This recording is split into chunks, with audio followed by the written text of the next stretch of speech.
Kia ora mai tātou. I'm Roger Blakeley, Chief Planning Officer for Auckland Council, and it's my pleasure to be your MC tonight for this Auckland conversation with Donovan Rypkema.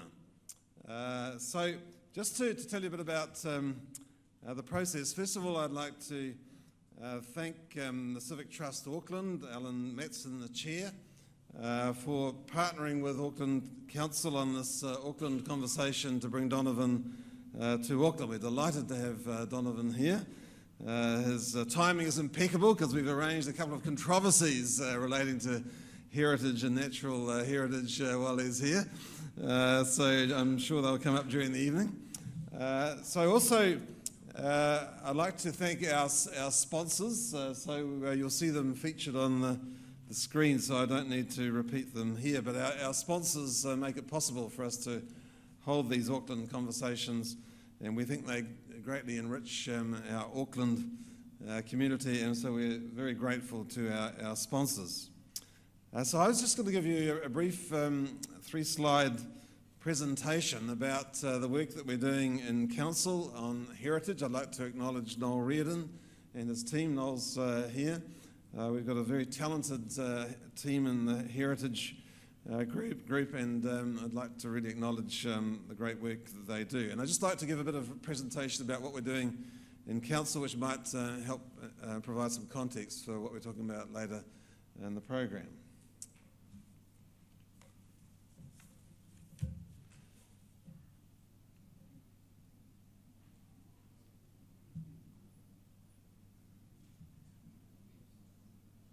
Okay, so just to talk a bit about Auckland's historic heritage. Our heritage is a legacy to pass on to future generations. Our heritage reinforces our sense of history and place. It's central to our well-being. It helps define what is unique and distinctive about Auckland. It's more than a social or environmental asset, it's also an important driver for economic development, one of the themes that Donovan, I'm sure, will pick up. In many ways, it defines who we are, where we've come from, what's our distinctive identity in our community in the world. The Auckland Plan is the guiding star for Auckland. It's not just the Mayor's plan, it's vision, and it came through from the start of the establishment of Auckland, and it provides the context for our approach to historic heritage as set out in the Auckland Plan. So just to read from the Auckland Plan, it says that Auckland expects that our unique historic heritage will continue to improve our quality of life by reinforcing our sense of place and identity and provide a legacy for future generations. And appropriately managing our historic heritage contributes to our vision of creating the world's most livable city, which is the vision in the Auckland Plan, and we see heritage as a critically important part of that. So within the Auckland Plan, we have a number of directives. I think they're relevant when we're listening to Donovan sharing his views on historic heritage preservation and the economic benefits to Auckland. And just to read from these directives, the Directive 4.3 says to promote our heritage places to encourage greater understanding and enjoyment. The Directive 4.4 says to ensure that our historic heritage appropriately informs new development and redevelopment and inspires high quality, sympathetic design. The Directive 4.5 says promote economic development through heritage-led regeneration, leisure and tourism, and the appropriate use of existing heritage places. And Directive 4.6 says recognise and reinforce the contribution of historic heritage to the character and quality of Auckland's urban and rural places.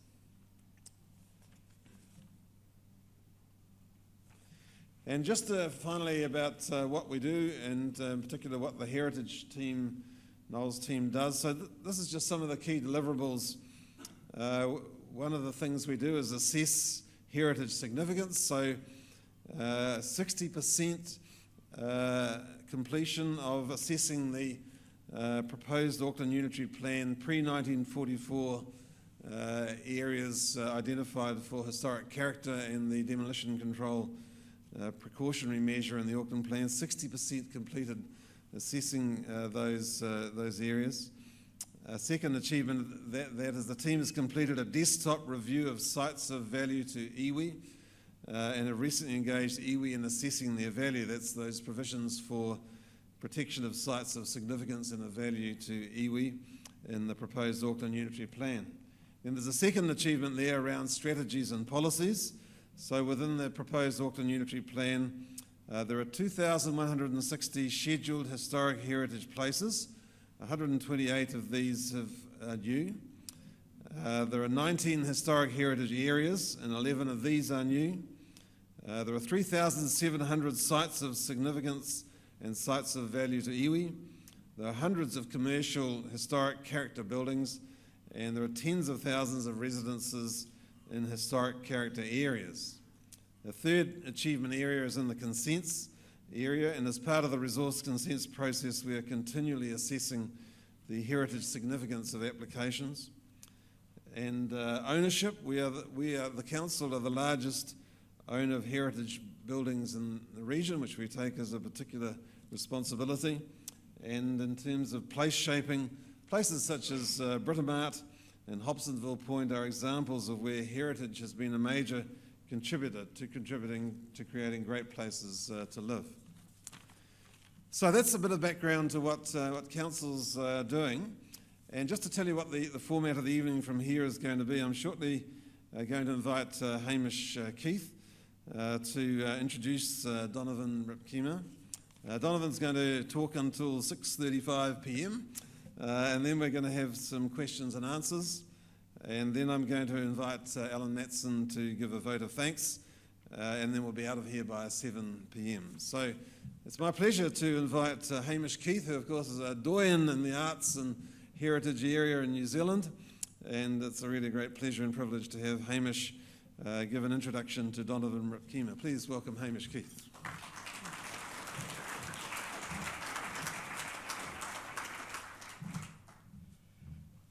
Kia ora tātou. I just want to begin by putting what Donovan is going to say in a kind of Auckland context.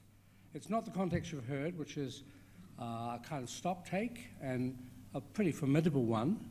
I wish I'd had access to those numbers, but I'm just going to actually make a few remarks about my experience of Auckland and its heritage resource. The word heritage is a bit tricky, you know, because it often means junk. You know, oh, it's just heritage. Oh, that'll be heritage. We'll find a cultural organisation to put in there because it's heritage. But in fact, it's more than that. It's the patina of memory. It's our connection with the past, and as Roger said, our legacy to the future. But we often don't value what it actually is. Now, Auckland, as everybody ought to know, developed along tram lines, transport routes. And along those tram lines, which are still the main routes on the isthmus, given the geographical nature of the isthmus, were little nodes of community. What somebody, a couple of authors writing a book about Ponsonby and Freeman's Bay described as urban villages. Now those urban villages are, if you like, the centre of gravity to those communities. And I just want to talk about that centre of gravity. I want to tell a story that I've told before. I'll tell it again because to my mind, it bears repeating. A long time ago, when I was in useful employment, I had an office in His Majesty's Arcade. And virtually overnight, some bastards knocked His Majesty's Theatre down. They were allowed to do it, but I looked out in horror at that pile of bricks which had been a unique Edwardian horseshoe theatre. And as I looked out, an elderly couple walked down the arcade, and they stood and looked at that pile of bricks, and he put his arm around her and she burst into tears. Now I think we owe a legacy to those tears, because that's really what memory and city quality and character is all about. It's about how we personally relate to those things. I saw the Christchurch earthquake on television, the second one, And I wept when those buildings came down. I wept and was sick, because as a child, they weren't buildings. They were the solid foundations of my life. They were the unchanging things. They were the things that would never go away. They weren't just a building. They were actually solid monuments to my ancestors, and I thought a legacy to my children. I didn't think that clearly then. Nonetheless, that's what that underpins the preservation of our past, is our personal relationship to it. It isn't just an assessment of whether this row of shops should stay and this row of shops should not. And as we intensify the city, and I believe we do have to intensify the city, I don't think we've got any choice. I'll say something more about that in a moment. While we intensify the city, we need to intensify those nodes along the routes that the intensification will happen. We don't want to have a bland line of apartment buildings interrupted by tilt slab strip malls, because that's what will happen. There has to be a participation of the council and the citizens in preserving those shop rows. It shouldn't be left to the Barner brothers. It shouldn't be left to the people who own this or that dairy or have inherited it and don't want it anymore. There ought to be a concerted effort economically in other ways to preserve those important parts of our past. Otherwise, our city will just be bland motorways. Talking about intensification is a result of emptying out the city, which began with the district plan in 1950, when the council decided its district plan would give the city, the whole city, over to the private car. Now, as part of that process, something like 900 households were lost from Newton Gully alone. I was living there at the time. Nobody there wanted to go. Nobody needed a motorway. They lived in town. They didn't need to go out anywhere and didn't come back anywhere. But those houses were bulldozed to make way for people who want to leave the town. Now, just think about that. We need room, we need space, but just let's think about another town in similar condition to our own, or in similar position to our own, Istanbul, the capital of Turkey. In the 1970s, the city of Istanbul was about the same size as Auckland is now, just a bit over 1.5 million. In one generation, that population has increased to 14.5 million. And nonetheless, they still get 11 million people go there every year to look at their heritage. They felt no need to destroy it on account of their burgeoning population. So there is no economic argument for destroying the fabric of the city. And I mean the fabric of the city in that sense that the loss of which caused those tears. Now, Donovan's is a voice that we need to hear it right now, and what he is saying, we need to pay attention to. Hearing or listening to somebody and hearing them are actually two different things. I just hope that Donovan's message will be heard, not just listened to. And I have to say, we need to listen to somebody who has been a heritage consultant in 45 countries and 49 American states. I don't know who the two holdouts are, but I'm sure we'll hear sooner or later. But Donovan, thank you for coming, and you're welcome here, more than welcome, because you've seen what happened in Christchurch. I'll just add a bit to what I'm saying here. You've seen what happened to Christchurch. That was a natural disaster. But the worst disaster is the slow attrition by neglect of a city over generations. And the Christchurch earthquake did have an effect on Auckland in that it was a Trojan horse. A cabinet minister at the time said, those dungers have to go, they kill people. But as it turned out, it wasn't the dungers that killed people. It was the buildings built in the 1980s under earthquake codes that killed the most people. And we need to remember that a facade of shops, a facade of Edwardian shops, is not a potential lethal weapon. They can be quite easily made safe. Donovan, thank you for coming, and the floor is yours.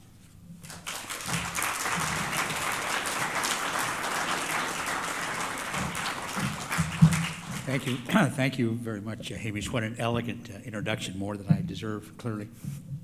So thank you all very much for being here. This is my second trip to New Zealand and second trip to Auckland, and I'm very happy to be here for a couple of very specific reasons.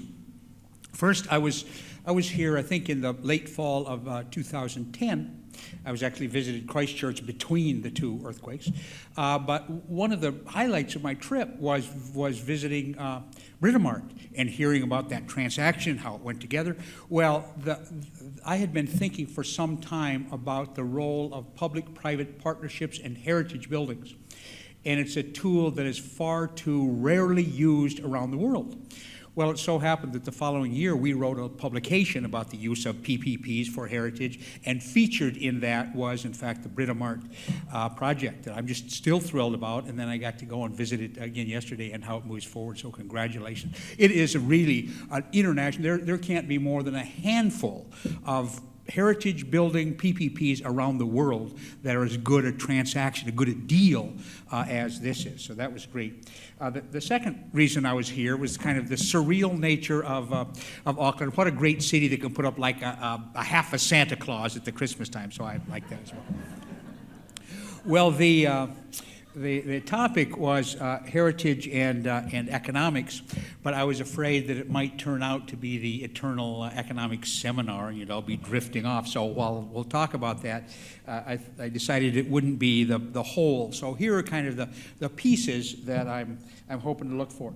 First of all, this very important issue about knowing what we've got, identifying that concept of, and I don't mean to be kind of overly academically geeky, but the issue of heritage as a public good. Then I'll talk about a variety of heritage economic benefits, mostly, frankly, from the states, because that's where most of the research has been done, not because we're the best, but we're such a wacko, market-driven economy to justify anything.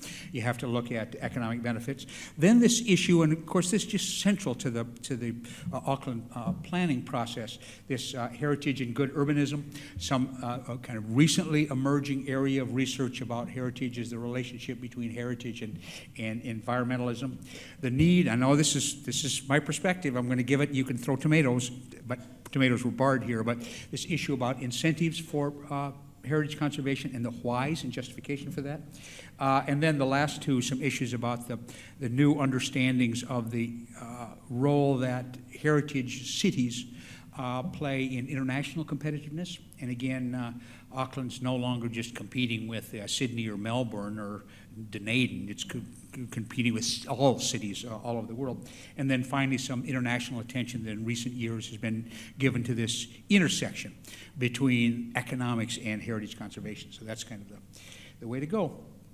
Starting with this issue of you know what you've got. You can't be conscious about heritage, about what role it plays in the city's quality of life or a vibrant city or any of those things, unless step one, you know what you have.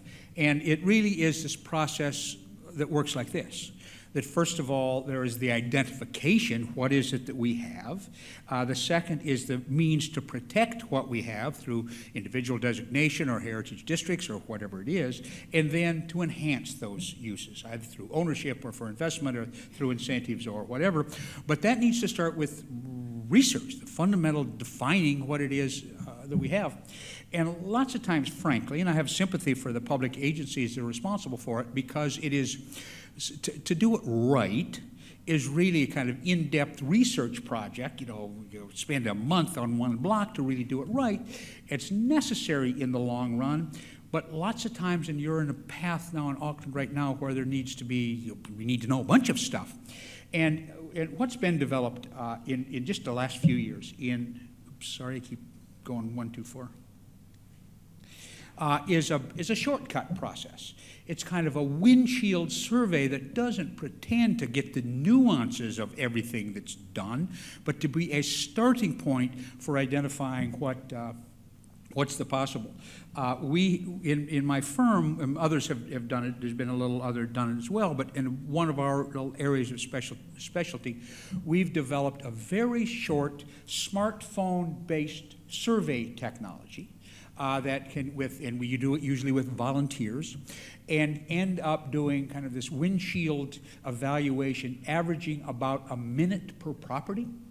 And so in 3 or 4 days, we do 10,000 properties and gather just this very basic information. And based on that, and here's how it works. You have the smartphone, and the Google Maps is overlaid with the city plat map. And then the surveyors do very simple 6 or 8 question survey. Is there a building on the site? Yes or no? And if it's yes, then questions about the quality, the character, the condition of the building.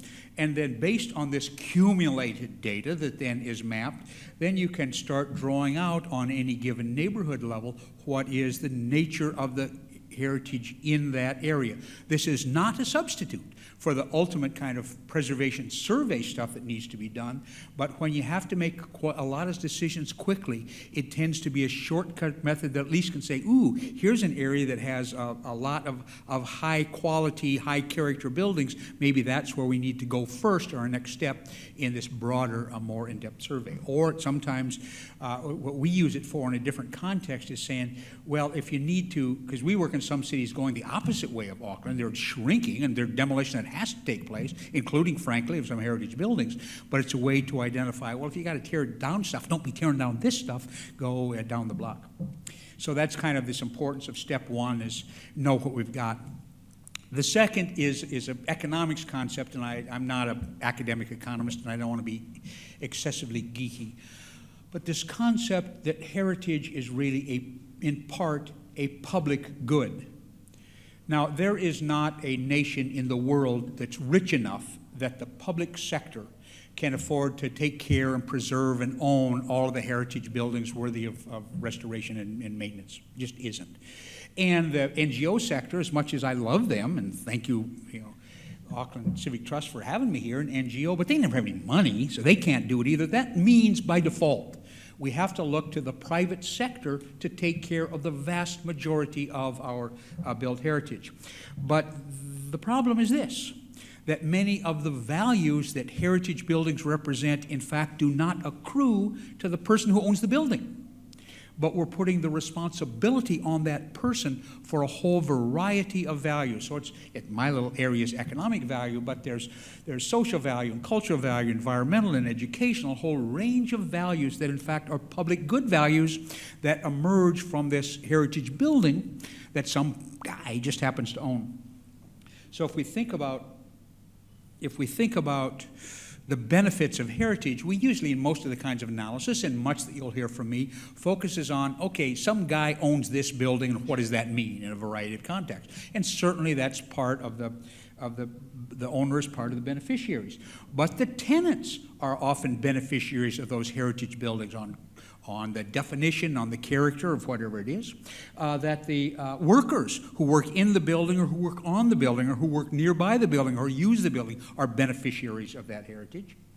That we have the buildings that are proximate, that are nearby the building, that are beneficiaries. One of the studies that we did last year was to look at the catalytic impact that the Heritage Rehabilitation Project has for buildings all around it. It spurs additional investment of both new and existing buildings. Taxing entities who get revenues from those buildings, and oftentimes because of incremental values, that means incremental revenues that taxing authorities get. We have the whole tourism industry, and again I'll talk about some specific numbers that benefit from that heritage. And then we have the public at large and generations that aren't even born yet who are beneficiaries of that building. And yet, we're saying, you, lady, you own that building, that's your responsibility, and fine, she gets some rents and pays the bills, that's fine, but there's a whole set of values that come from the building, but don't accrue to the person who happens to own the building. And that's this kind of public good characteristic. So the owner or developer or the investor in a heritage building, hopefully, is making investment and gets an economic return for herself. But at the same time, she is creating a public value of which she is not the primary beneficiary, of which the rest of the community, in fact, is the beneficiary. Then the kind of broad area of heritage economic benefits, and I'll go through a number of them. And again, most of these are from studies in the U.S., many of which my firm has done, but others have done as well, in a kind of wide range of categories. But to receive these economic benefits, you have to start out with two kind of basic assumptions. Number one,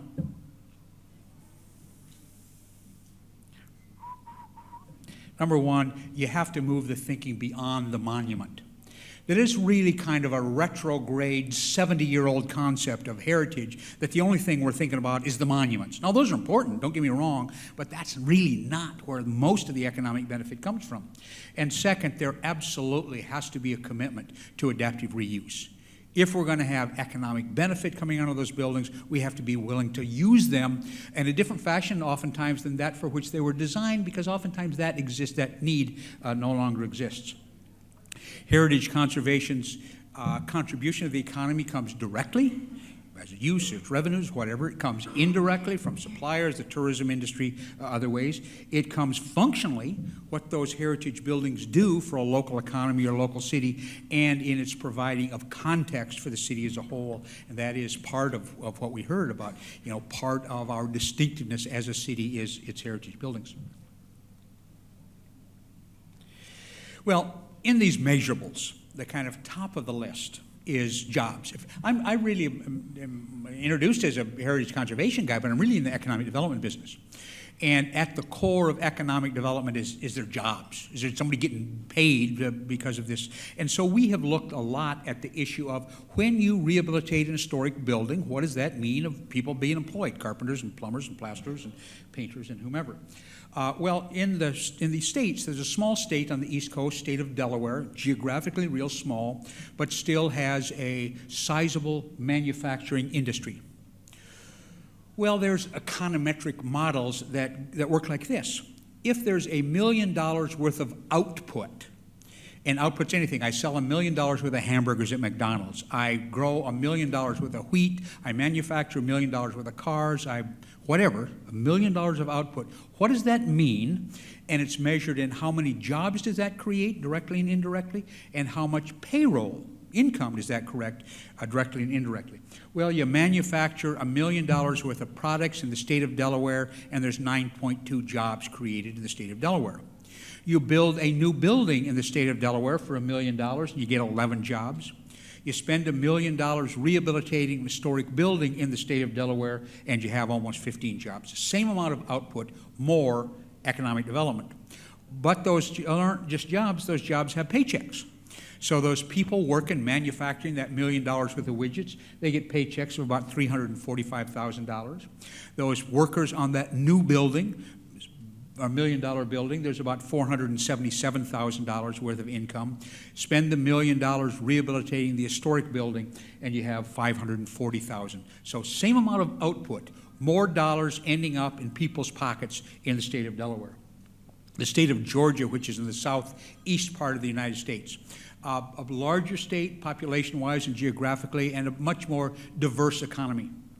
Well, recently the citizens of the state of Georgia spent $1 gazillion to recruit some automobile manufacturing plant. Well, they can do what they want. It's their money.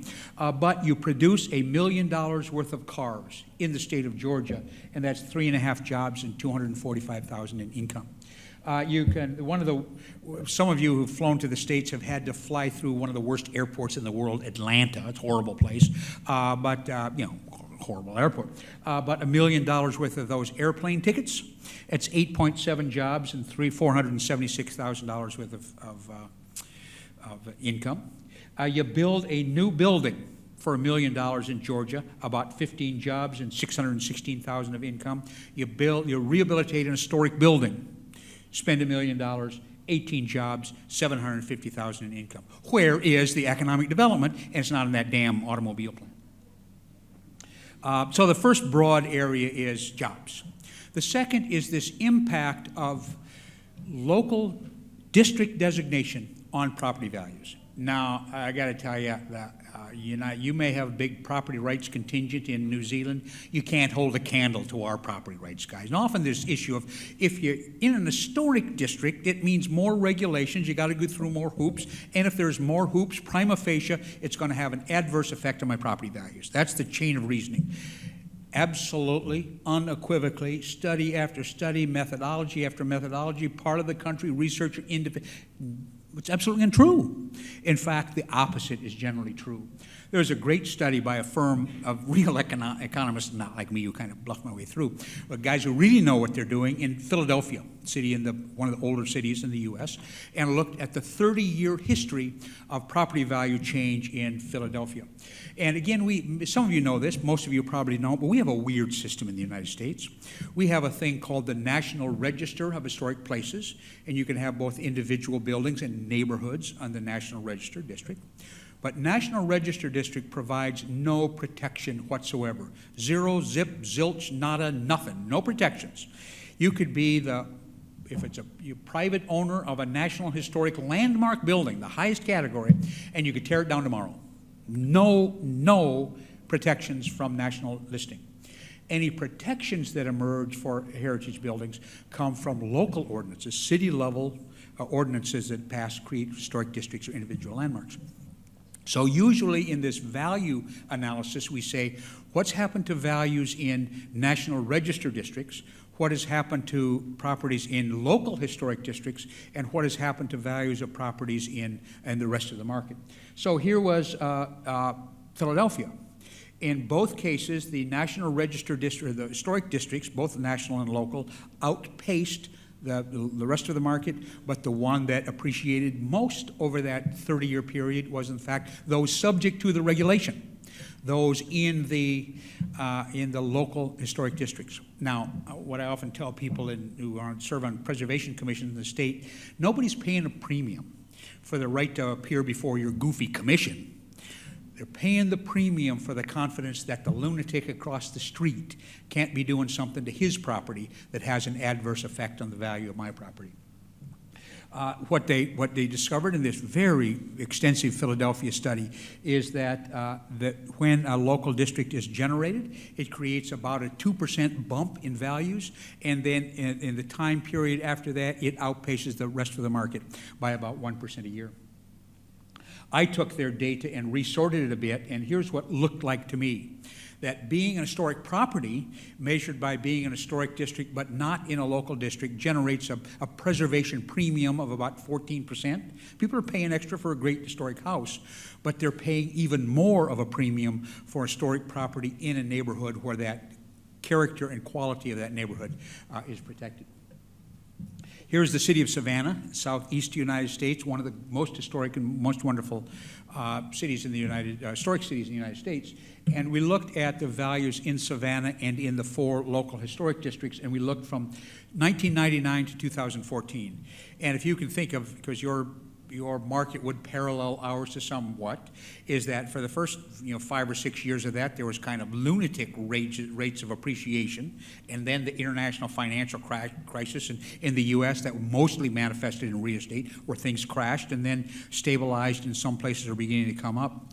So here's what happened to values in the city and all the historic districts. Every historic district, every one of them, had rates of value growth over that period greater than did the rest of the city. But here's an interesting thing that bankers and real estate brokers and mortgage brokers and others ought to be paying attention to. In up years, when the market as a whole is going up, the properties in historic districts go up more. And when you have declining markets, they go down slower, they go down less, they stabilize sooner, and the recovery begins sooner. So all of the pieces of this curve, it's better on the upside, and it's less disastrous on the downside for lots of reasons we can talk about later. Here is the city of Raleigh, North Carolina. The same things happened. The value of over 8-year period, the value of the city properties went up, the value of National Register District properties went up, the value of properties in local districts with regulation, in fact, went up even more. Yeah, well, that's all good, okay. That's good in the upside, but what happens when things go to hell like they did in our country? Just terrible problems and a huge foreclosure crisis in the United States. What happens then? Well, I'm not an academic, but I teach one class at the University of Pennsylvania in the spring on the economics of preservation, graduate program in preservation. And I had a student a couple years ago that wanted to see what was the impact on historic properties of this foreclosure crisis. So she picked a 12-month period in the middle of the crisis, the height of the crisis, and mapped the foreclosures. 5,000 foreclosures of single-family homes in Philadelphia. And as you can see, they're scattered all over. But when you start drilling down, in the red are the historic districts, it's not that they're immune, but the patterns are just decidedly different. So she compared 6 historic districts with 10 comparable districts, and what did she find? That the foreclosure rate was half in the local historic districts. Well, one advantage of being an adjunct faculty member is I can steal stuff, so I stole her methodology, and we went up to the state of Connecticut, a state that has some very, very wealthy cities and very tough economic cities, and we found the same thing, that every city had lower foreclosure rates in the historic districts, and on a composite basis, guess what? Half the amount. And then we go out to Utah, west part of the United States, a kind of weird end of the belt curve state, and looked at 5 cities, the same answer. Every place, the foreclosure rate was less in the historic districts than in the rest of the city. And the response is, well, yeah, okay, you're telling me that, but you know, those are all those big old rich people who own those houses in historic districts, and that's why they had money in the bank. In fact, that wasn't the case at all. Here's the local historic districts. The value that's the checked one in the middle is the average value of the houses in the city as a whole. Well, half of the local districts, in fact, have average values less than the city as a whole, the other half higher. And in the National Register districts, it's even more pronounced that, you know, about 60% of the districts, in fact, have a value less than the average city value, and yet the foreclosure rate in foreclosure was 1/4 in historic districts as it was in the market as a whole. Now, it's not that people who live in historic houses never lose their job or get divorced or run their credit card bills up too much.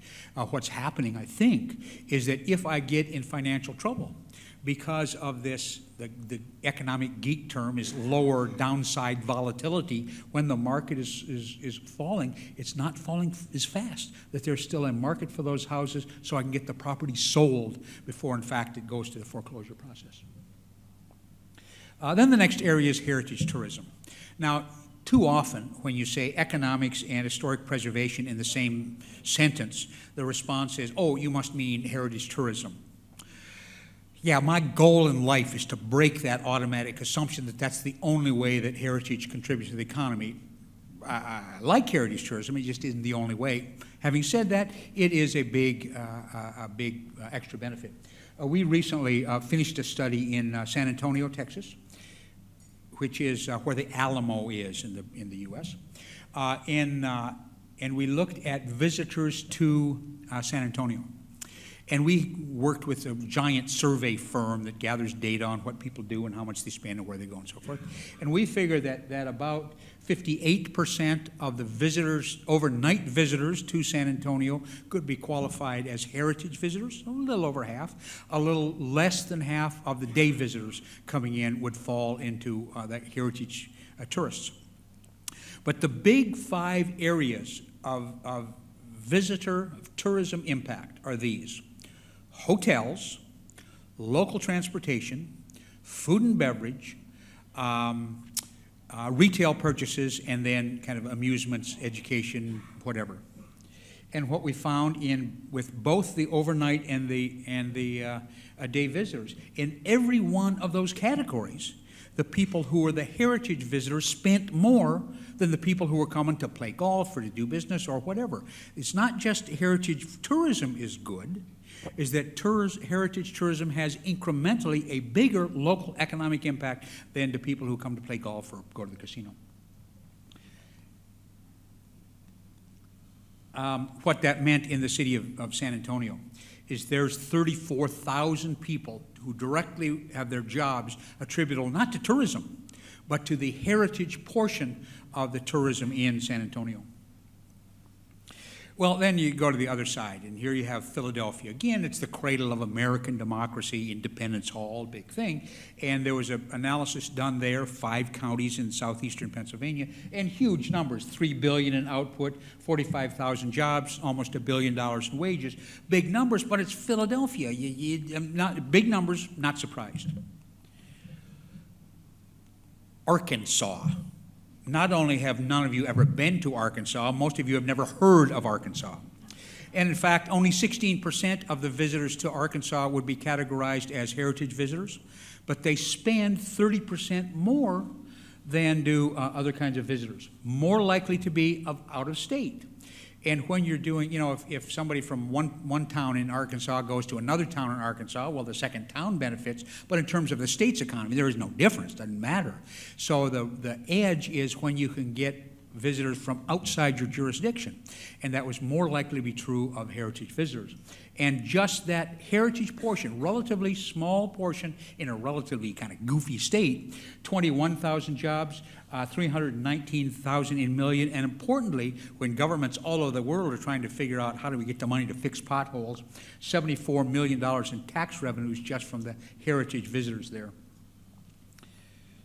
Florida.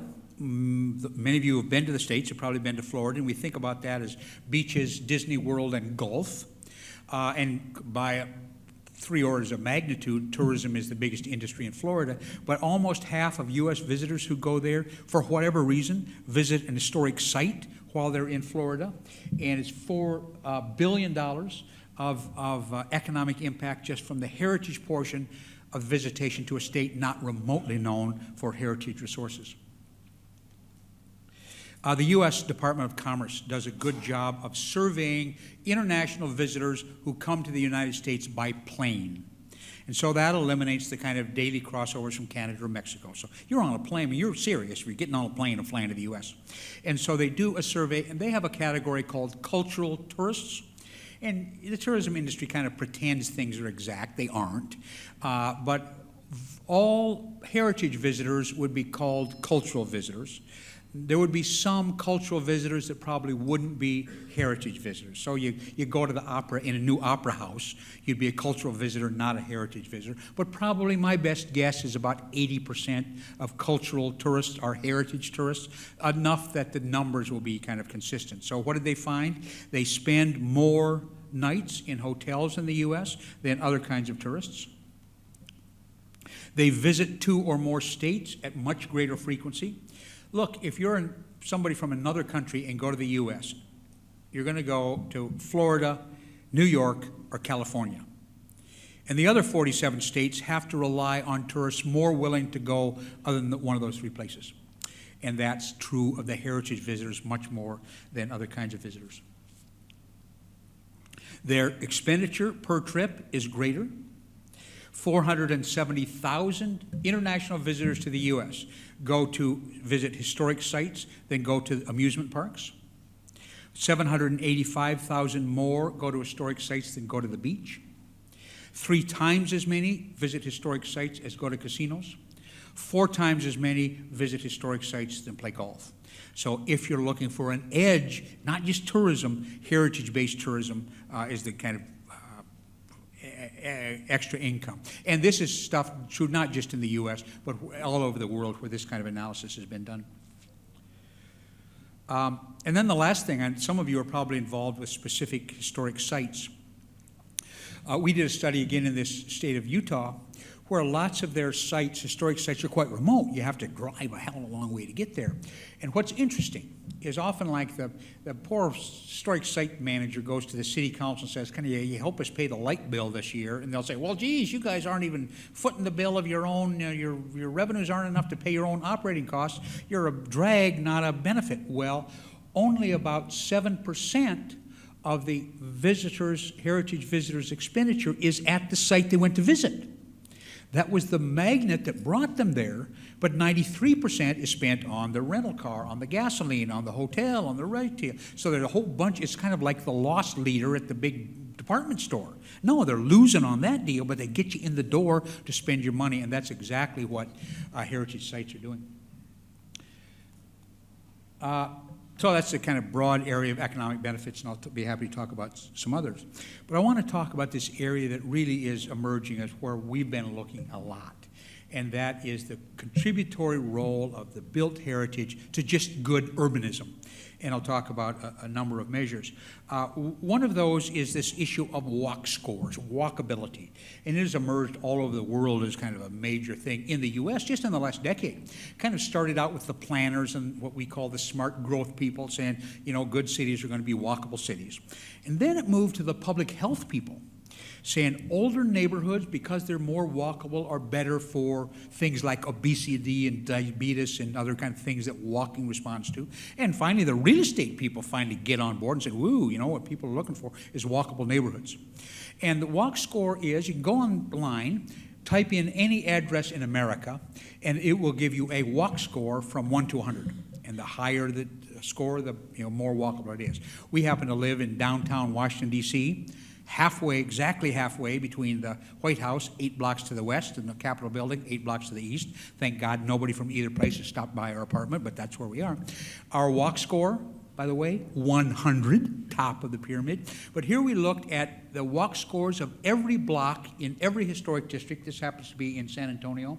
And except for one really sprawling historic district, every one of them had walk scores higher than the city as a whole. We looked at, again, Raleigh, North Carolina, with the same answer. The city as a whole has kind of a crappy walk score, 29. It's a car-dependent city. The local historic districts have a walk score of 82, 3 times greater than the city as a whole. And all historic districts, national and local combined, have a walk score of 73. So much, much, much better. Now, once you hear that, you say, well, of course they would. That when those older neighborhoods were built, they were built with sidewalks. They were built with mixed use. They were built close to public transportation. They were built to encourage transportation by foot. And that manifests itself in these higher walk scores. But it's not just walking. One of the quality of life things for people everywhere, and certainly be true in a place like Auckland, is commute time. So we looked at those people who had commute time of less than 15 minutes in the city of San Antonio and the historic district, decidedly greater share of the people who lived in historic districts closer to their jobs. And again, that's kind of the nature of historic neighborhoods, are closer to the center, usually, or clusters of economic activity. And then this issue of density and intensity. And I know that subject hasn't been discussed at all in Auckland, but it may come up in random conversation as the plan goes forward. And so we measured density, measured by a number of people living per square mile in San Antonio, with one exception. Every historic district was more dense than the city as a whole. And here's what's happening. It's not just density, it's density at a human scale. If you would hold a public meeting, if you hold a meeting like this in the United States and said, we're here, we're going to growing city, we got to make efficient use of land, we got to increase the density, I'm telling you, 92.67% of the audience would say, we don't want that damn density stuff, I want density, I'd move to Manhattan. And then if you say as a second question, okay, what neighborhoods do you really like in your town? You like neighborhoods like that? Invariably, the answer is the historic districts. But invariably, those are the places with the greatest density. And the difference is density at a human scale because of the nature, the time, the character of those things. They are dense. They are, San Antonio, every neighborhood but one, in fact, more dense than the city. But I come from the kind of political spectrum that says we need to be frugal with taxpayers' dollars. And so when we were doing our study in Raleigh, with my research director, I said, I want you to find me 2 neighborhoods. The only thing I care about is that they're about the same size physically, and one of them is a historic neighborhood, and one of them is a relatively newer subdivision. So here they were. The Oakwood, which is a historic district, kind of in the center of town, and Reedham, Oaks, Wyndham, which is a newer subdivision. 114 acres in each of them. The 794 housing units in the historic district, about 127 in Reedham. Average year of construction, 1925 in Oakwood, 1992 in Reedham. So that's where we start. Those are the 2 neighborhoods. Then we said, okay, what's the average size of the house? 2,400 square feet in the historic district, about 3,500 in the, half again is big in the new neighborhood. Average value of the house, $315,000 in the historic district, $525,000 in the new one. And then start looking at things like taxes per unit, So 2,800, 2,900 per unit average in the historic district, 4,800 in the new subdivision. So now I'm on the city council and say, well, that's why I like that new subdivision stuff. They're paying lots more in taxes, so I like that. Okay, let's just keep going. The population per acre, 14.5 people per acre in the historic district, 4.5 in the new subdivision. The square feet of road per unit, 1,000 in the historic district, 2,200, twice as much square feet of road, and that requires constant maintenance forever by public dollars.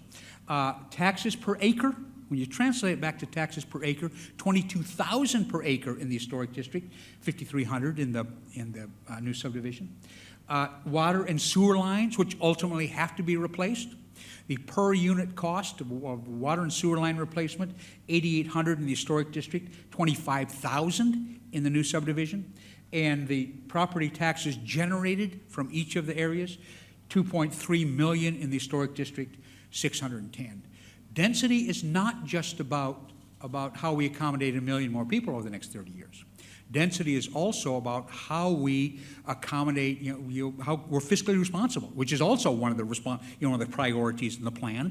We got to make dollars stretch. Well, how you do it is having density, but having density at a human scale, and that's what historic neighborhoods are doing.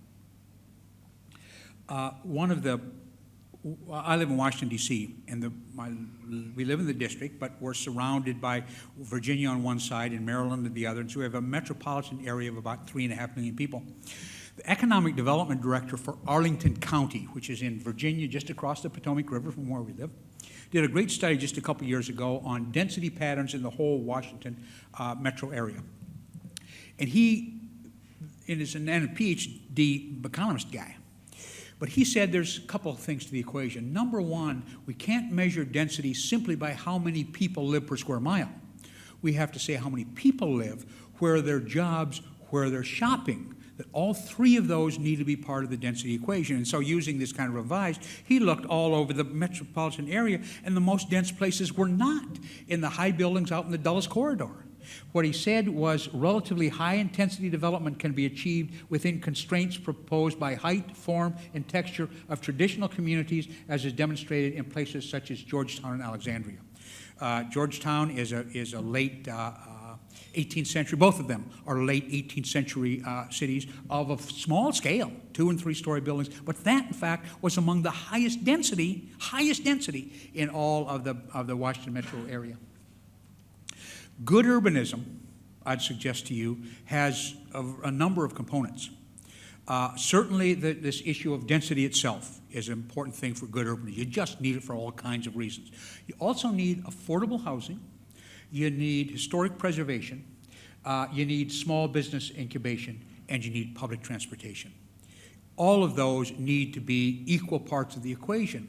And when there's only, and I don't mean in Auckland, but some places in the U.S. where the only emphasis is on density, it is at the expense of affordable housing and particularly small business incubation. Now, I'm a private sector guy, and I'm no fan of General Motors and Google and Microsoft. I'm a fan of small businesses. And let me tell you why that's important here in New Zealand. 97% of all the businesses in New Zealand employ less than 20 people.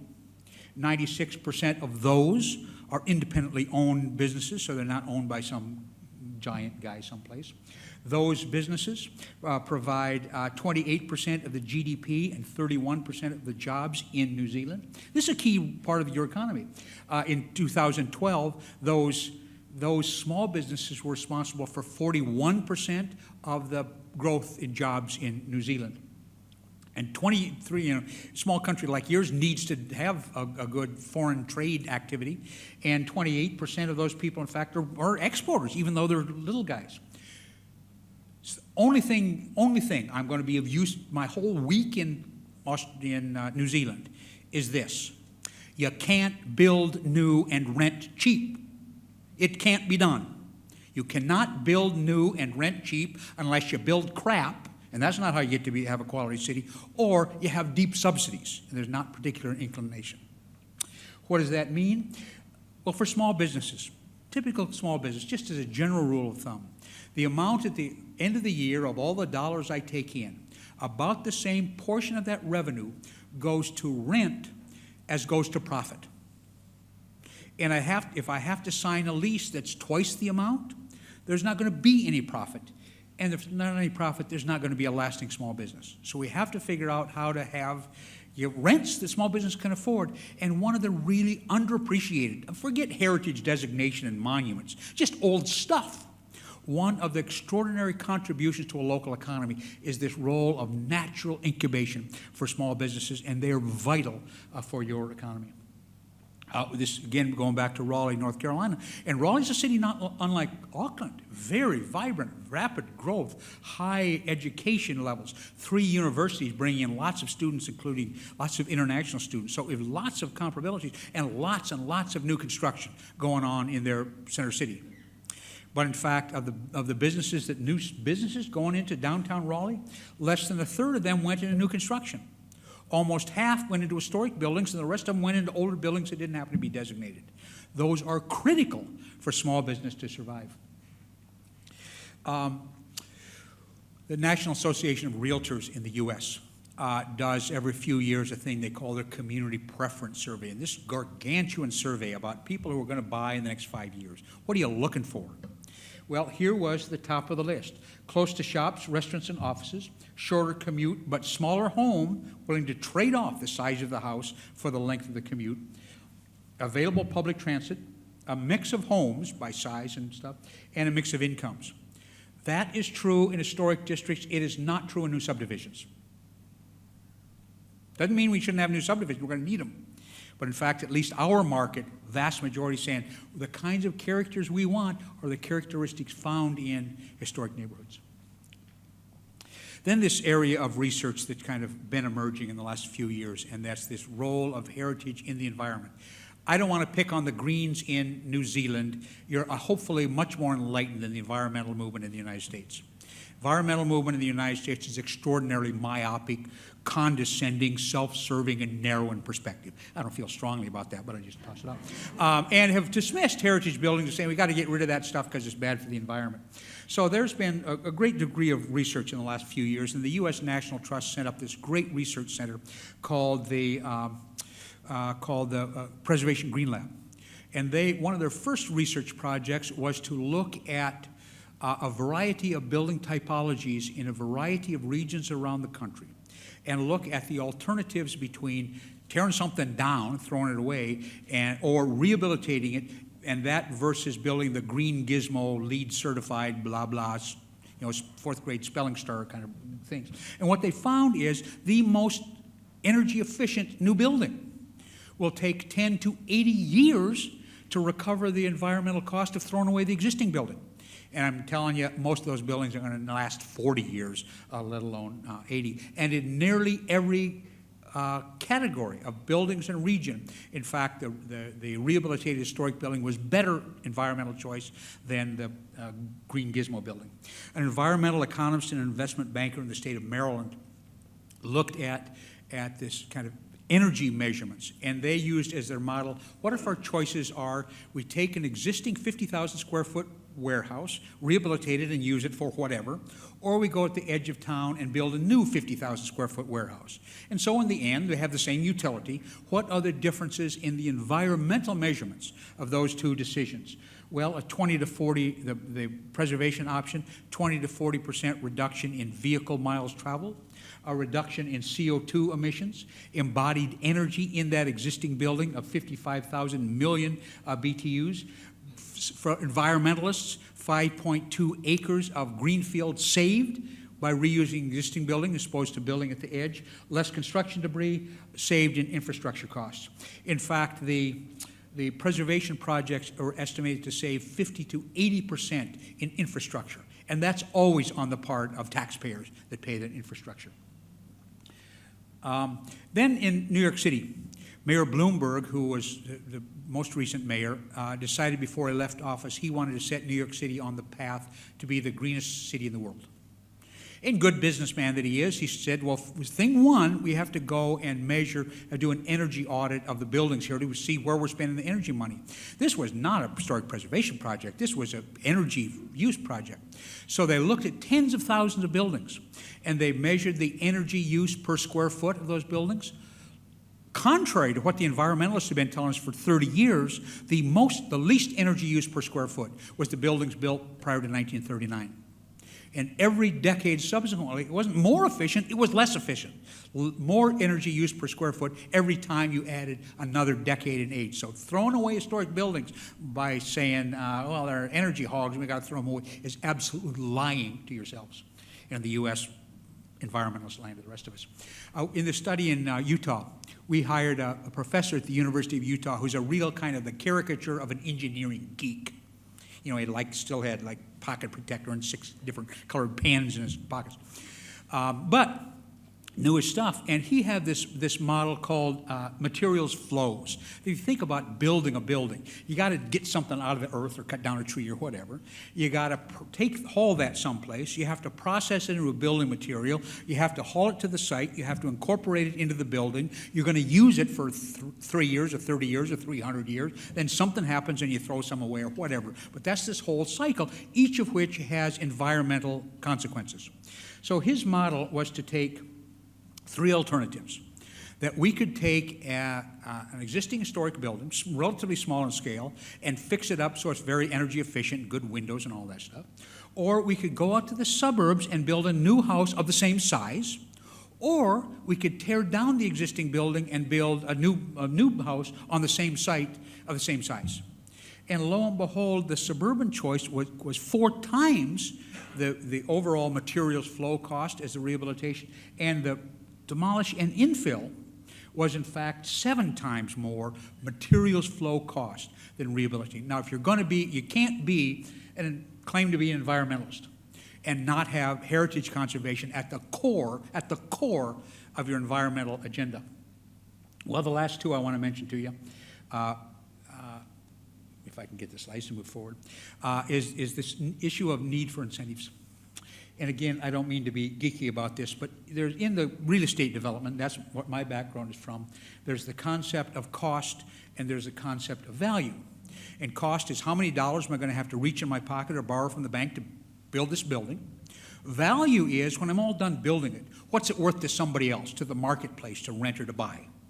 And if this is the situation, it's going to cost me $1 million, but I'm going to be able to sell it for $1.1 million, we just have to get out of the way. The marketplace will do that. Capital will flow quickly to that situation. We don't have to do anything, just cheer them on. But often with heritage buildings, this is the situation. It's going to cost me $1 million, and when I'm done, it has a value to the marketplace, and again, this is only economic value, not those other kinds of values, a market value of $800,000, and the difference between those is called the gap. The reason for incentives is not to make rich developers richer. The reason for incentives is to close the gap between cost and value, to make a rational economic decision out of something that otherwise would not be rational. What I'd like to extend it further is that if, in fact, heritage is a public good, and if the individual's investment is sufficient to recover all the money they need, fine, we'll be free riders, and it doesn't matter. But if it's not, it's the public policy justification for incentives is the way that we pay for our benefit of that heritage building, that poor schmuck who owns the building, in fact, does not accrue to him. I think particularly when you're addressing over the next few years, this unreinforced masonry and seismic retrofit stuff. A really, really good cost-benefit study was done in Seattle. I think the American city most like Auckland on lots of grounds. That is kind of worth looking at to see kind of how they measure that. But we have a whole range of kinds of incentives in the U.S., many of which are designed specifically for seismic retrofit. Others are not, but can be used for that. And I think that the time has come that the national government, as well as the local government, have to breathe deep and say, we got to figure out how to incentivize some of this. We have probably our most effective incentive. Oh, by the way, I know you have a transferable development rate program in here. Most people have said it doesn't work very well. I think this is the right time to adjust that because it can, in fact, work better. We have a a very effective program, a federal tax credit for historic buildings. In fact, over the lifetime of that program, it generates for the federal government $1.24 for every dollar it costs in tax expenditures. Then this issue of international competitiveness. My new best friend is a guy by the name of John O'Brien, who was in charge of attracting direct foreign investment to Dublin, one of the kind of vibrant cities in Europe over the last decades, attracting young, smart people. And he's made a map of the companies that are there. And John says this: those companies came here because we have really smart, well-educated young people, but they came here because of the quality of life. But the quality of life, in fact, is that the heritage buildings are a great contributor to that quality of life. So we decided to test that and say, if that's true, if people go from quality of life, if heritage is a big part of the quality of life equation, then we ought to see a differential investment in high heritage cities. So I teamed up with some researcher at the University of Rotterdam, and we looked in Europe at World Heritage cities that belong to the Organization of World Heritage Cities and compared them to cities with the same similar factors but weren't. And what we found is over the 10-year period, 41 more examples per city of direct foreign investment in those heritage-based cities, exactly what we thought. Then Pioneer Square, one of the great historic neighborhoods in America, in Seattle. A young guy didn't know anything about the study in Ireland, but looked at Pioneer Square, same answer. And Seattle's the home of Google and Amazon and all those big high-tech guys. And finally, there's international attention to this connection between heritage and economics. Just at the beginning of the global financial crisis, the European Parliament held hearings on the role of heritage in stemming the recession. That same year, the European Heads of Heritage Forum, which is basically the culture ministers of Europe, got together and concluded all the evidence demonstrates that investment in heritage is an inherently sustainable, long-term, and measurably successful solution to economic recession. The World Bank, the Asian Development Bank, ICOMOS, others, in fact, moving over to this heritage as economics issue. A conference by the European Investment Bank on creative financing for heritage, and maybe the crown on the top. 2 years ago, the World Bank put out a book called The Economics of Uniqueness, talking about that connection. So people are paying attention. You should too. Thank you all very much.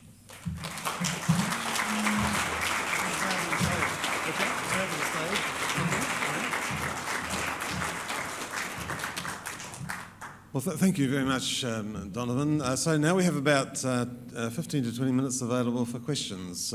Who'd like to start? Oh, could you introduce yourself when you ask the question too? She's pushing me to the other side. Questions? There's one there. Trouble. Sorry. Do you have any... That's loud, isn't it? Do you have any trouble combining heritage and keeping the heritage character and adding universal accessibility? Can you hear me? No, but he's... The question was the heritage character and accessibility. We have a thing in the U.S. called the Americans with Disabilities Act, which is kind of our ground for how you make it accessible. It is a challenge. But what's really interesting is in the States, the Americans with Disabilities Act was passed not as a kind of building code, but as a civil rights issue. And so the enforcement mechanism is not you pay a fine if you don't, but in fact it's a court case, civil rights violation. So people have been very serious about accommodation. There are obviously places where it's very difficult. And there are, in some instances, particularly on small buildings that don't have a particularly public function, that there are waivers. But I think one of the results of the law change was that architects have simply taught themselves. Architects in general and heritage architects in particular have figured out ways to in fact make accommodations for accessibility and still maintaining the essential nature of the character of the building. Now sometimes that means compromises, of course, but it's an issue worthy of compromise. But I think that more and more, there's fewer and fewer really horrible, ugly examples where they, put a 6-mile ramp, and wreck the whole building. So I think that they've found some innovative ways, both on the design side and on the technology side, to respond to that. So I think that this issue about making a building accessible and destroying the character-defining features of the building is no longer a major issue. That in most cases, the heritage people and the disability advocacy people have found reasonable accommodation. Yes, down the front.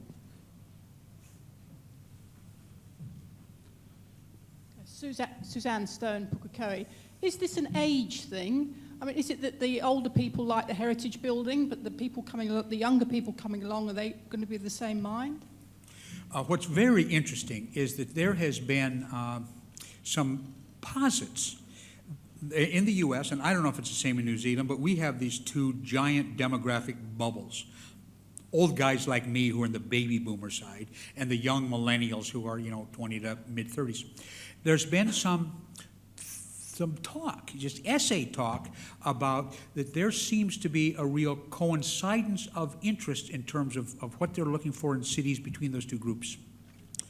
Not much systematic research, but we recently finished a study in the city of Cincinnati on a neighborhood with lots of historic resources. And as part of the study, we did a big community outreach survey about what's important to you and what are you looking for in your neighborhood. And there were probably 40 or 45 choices.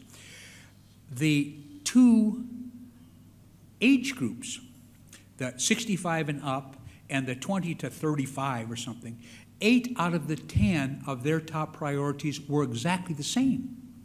Now, and that wasn't true of any other combination of age cohorts. So this issue of walkability, of proximity, of what we refer to as third places, the kind of gathering places, absolutely was in high priority of both the older and the younger. The other way that's manifested itself is in the last decade or 15 years or so. There has been a real growth of downtown upper floor housing in towns and cities of every size across the U.S. And when the first developers started doing that, they said, we think that our market is going to be the young stockbroker and her husband, the shop teacher at the school, or the young banker or whatever. And that's a significant share of the market. But place after place, between a third and half of those units, in fact, were going to people 55 and up. So really looking for the same kinds of things in quality. So I think that is, and now what's interesting, I don't know about here, what's interesting in the States is there's lots of particularly young people whose sense of importance in urbanism, they wouldn't describe themselves as historic preservationists. But in fact, what they're looking for in cities, character cities, are in fact exactly the things that preservationists are advocating for. Over there. Thank you, Donovan. Sally Hughes from the Character Coalition. Thank you so much for that very compelling argument. What's the best way you have found to promulgate these ideas with people making the sorts of decisions that can really have an impact on our heritage? Well, a great question, and one for which I don't have a great answer. I think that it is that I used to go to some place and give a speech or do something, and somebody will come up after the meeting and say, geez, I wish the mayor had been here, or I wish the city council member or whatever. And my conclusion is, that really doesn't matter to me, because I'm not here, I'm not one of their constituents, they don't care what I have to say, so my job was not to convince the decision makers. My job was really to arm people who would talk to them with more arguments. Having said that, and again, I don't know anything about the political and social culture in New Zealand. In the United States, very frankly, in both political parties and at almost any level, logic is very frequently not part of the equation of decision making. It just isn't. It is, it is political constituency, and is equally true on the left and the right. It's donors and ideological pressure points, as opposed to let's breathe deep, step back, and think about it. So I remain a committed Democrat, small d Democrat, but I have to say that in the United States, it's just not working very well. It just isn't. And so logic very frequently is not, and I'll tell you how it manifests itself. Barack Obama, I would guess, if I had to guess, probably 80% of preservationists in America voted for Barack Obama. And there was great anticipation when he became president because he was the first urban president in America for 129 years, has been the worst president for preservation since the passage of the National Historic Preservation Act in 1964. The worst on any objective measure. So it's disappointment. So I don't have the answer for that. Yes, question over there. Bruce Petrie from Reverb Consultancy. I went to your workshop in Hamilton in 2010 and came away with a lot of the material that you have presented today, and I found it incredibly hard to put a lot of this stuff into practice. And the issue for me, I suppose, and something I'd really welcome some input is actually finding a lot of this information, this factual information that you're presenting in a way that can be easily interpreted and reused in a local setting. And I'm just wondering how you can do that, and whether there are some websites or whether there is information, facts and statistics that you've quoted that we can refer to more directly and interpret in a local setting. Well, it's really two different questions. One, and I'll give you a couple places to start going looking for stuff, is there's the national government entity that's kind of is the arbiter of preservation issues at the national level. Is called the Advisory Council on Historic Preservation. And they're achp.gov. And they do a pretty good job of assembling all of the studies that anybody has done on this whole range. So those are accessible, and so you can kind of dig them out. And there's new stuff coming along all along. But actually, I've been thinking about that since I've been here in the last week, is that, you know, we do a study in Virginia, and the people say, well, in Maryland say, well, yeah, but that's Virginia, and that's not here. So I think there is no doubt going to be an issue. Yeah, that's true in the States, or that's true in Canada, or that's true in Australia, but this is New Zealand, is not the same. So I really do think that there has to be local versions of this kind of research. And I would suggest to you that the value of the American research is not the American numbers, as much as saying, what did they look at? What data points did they tap? How did they work that? And then say, is there a way that we can do that? And in a very advanced economy like New Zealand, you have all the kind of databases we do. And so I think it's probably duplicable. But I'll tell you the other thing on the street, and maybe it goes back to this point about convincing people as well. We, in the last year and a half, have really shifted strategies that we've done over the last 20 years. We've probably done a dozen these economic impact of preservation studies at the state level. Almost none had been done by us or anybody else on the city level. Well, for who knows why, you know, good karma. A number of cities have said, we want to look at this at a city level. And so instead of our going in like we did on the others, saying this is historic preservation and here's the economic impacts, we have gone to those cities' recently adopted comprehensive plans, all of which start out with some statement of principles or vision statement or something, just like yours does. And so we have looked at those, and those always go through, you know, years of community input and blah, blah. So when they get adopted, there's a great degree of public consensus. And instead of saying, here's heritage and here's what it does for you, we've turned it around and saying, here's what you've said are important to your city.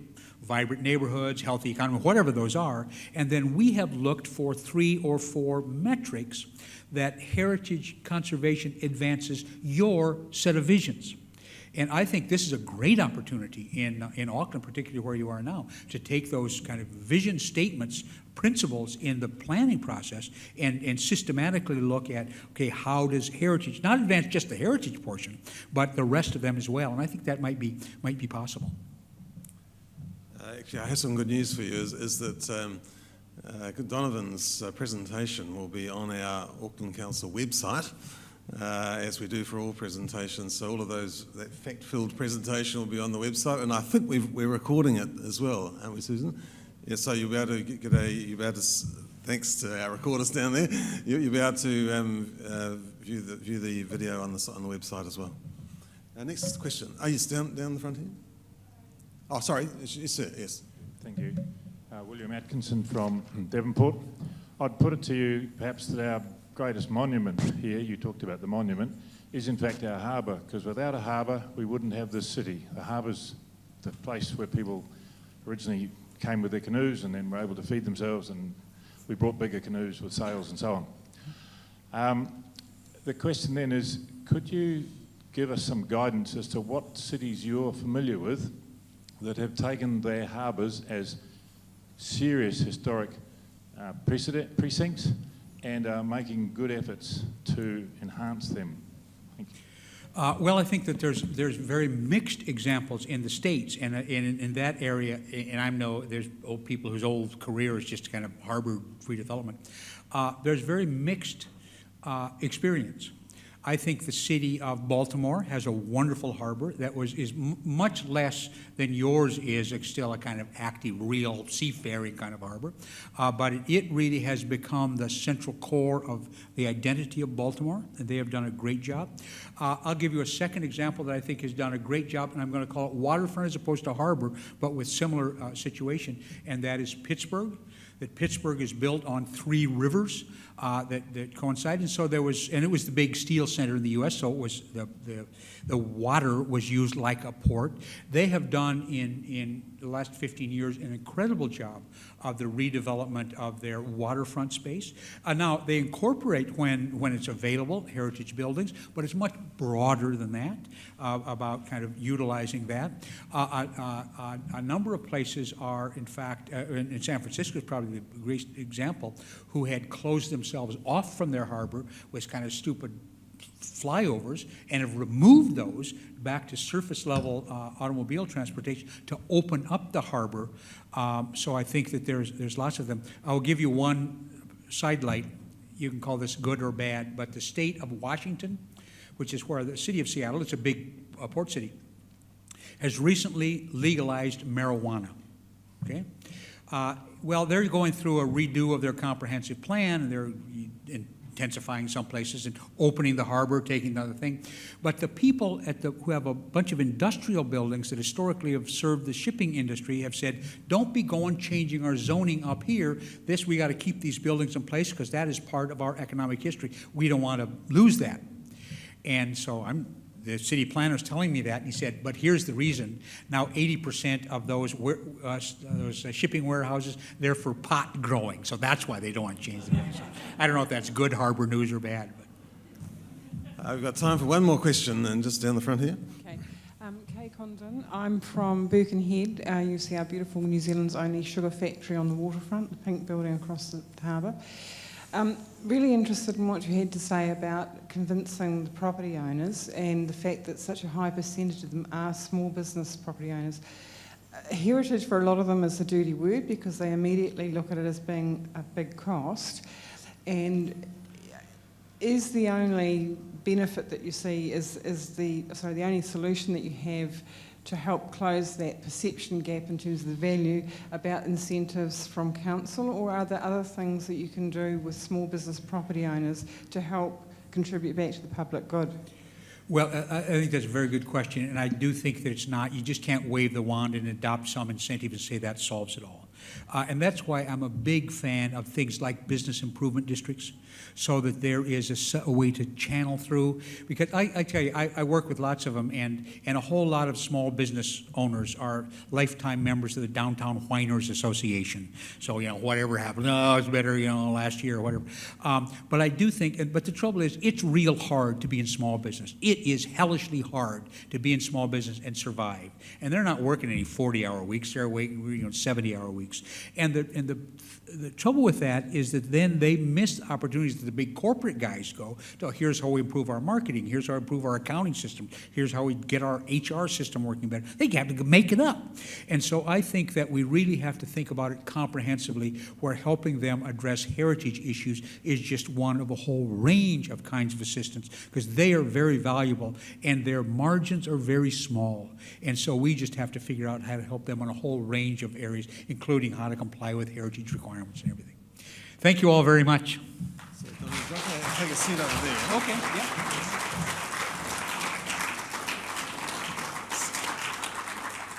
So to close off our evening, I'd like to invite Allan Matson to propose a vote of thanks. So please welcome Allan Matson. I feel like a kid in the corner after got in trouble at school and had to sit in the corner. Thank you all for coming this evening.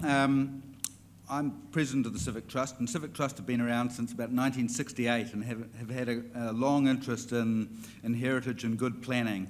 And working from a sort of community roots level, it's proved to be quite difficult over the years. It seems as heritage has been sort of decimated really in the city over a few decades, and so we've been keen to work with Auckland Council because it's we think it's important to try and affect the thinking of those who have an influence over these things. So this is the second time we've had an international speaker. We previously had a chap, Malcolm Middleton, who was the government architect from Brisbane, and he came to talk about some of the rules that have been put in place in Brisbane, which originally met with a sort of perception of that's a liability, but in fact it's proved to underpin some sustainability and property values and also some of those broader human values that exist in the heritage, and that's the sort of memory thing that Hamish was talking about. And it's interesting to hear, Istanbul going from 1 to 14.5. We're a tiny little city here, a tiny little country, but we've got a lot of upside over the next few hundred years, and there will be a lot more, population. So I think we have to be very careful about what we keep and what we lose. It is a critical time, particularly for Auckland, becoming a super city, so-called. And the unitary plan, it's got one of those sort of problems where not all the heritage has been properly identified, and so it's interesting to hear some of the ways in which Donovan said that the use of smartphone technology, and basically it's getting all parts of the equation supportive. So, and I think the community understand what they feel, what they like, but they can't necessarily articulate it in ways which resonate with those who make decisions, primarily the property owners. And so I think that what Bruce says, Bruce Petrie, is quite right, that we need to have the data, and it's good to see that this stuff is going to be on the Auckland website. What Civic Trust have been keen for is really that Auckland Council assist in the creation of that database of knowledge which supports those decisions, and that's really the main thing that's required. We need the facts, because if we don't know where we're going, we're not going to get there. And so I challenge our Director of Planning to keep influencing this process of the unitary plan, because they're a key submitter in this unitary plan process, and they are but a submitter to the independent hearings panel. But they need to know that they have support of property owners, and they need to be educated in turn. So I'd like to thank the Civic Trust Board for bringing Donovan out, and Hamish for being our patron and having these words at the beginning, and Auckland Council for participating with us in this program. And finally, Donovan, thank you very much for coming. You've been most welcome, and it's been very enlightening, and we welcome you coming back another time.